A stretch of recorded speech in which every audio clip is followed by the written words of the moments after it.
Let's do a rapid fire Q&A with little to no explanation, GLP-1 edition. What GLP-1 medication are you on? I am on the one that starts with a T. Where do I get my GLP-1 medication?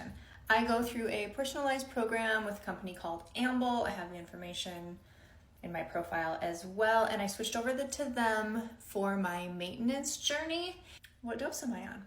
I am currently on 6 milligrams that I take every 7 days, and I have found that's kind of my sweet spot. How much have you lost? I have lost 80 pounds. How long did it take? It took me 10 months to lose the 80 pounds, and then I have been in maintenance now, maintaining that same number for 17 months. How tall are you? I am 5'6". Did you work out? Unfortunately, the answer to that is no. Do you count calories?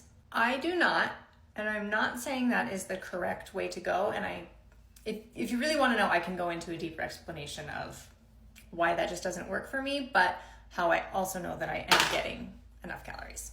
What about hair loss? I was actually very fortunate, and I didn't notice any substantial hair loss until actually I hit my goal and started maintenance. But even still, it wasn't any worse than like what I had experienced with postpartum shedding, and it was just a short-lived. Do you still track your protein now that you're in maintenance?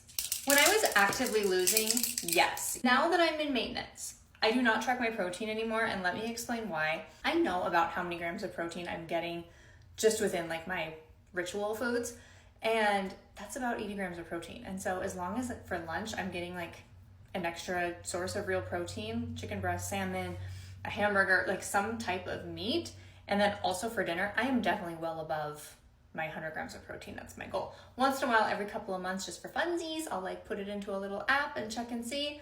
So no, I don't track my protein day to day, but I do have a gauge of where I'm at, and I still try to hit my 100 grams of protein goal. If you have any more questions, drop them in the comments and I'll do a part 2.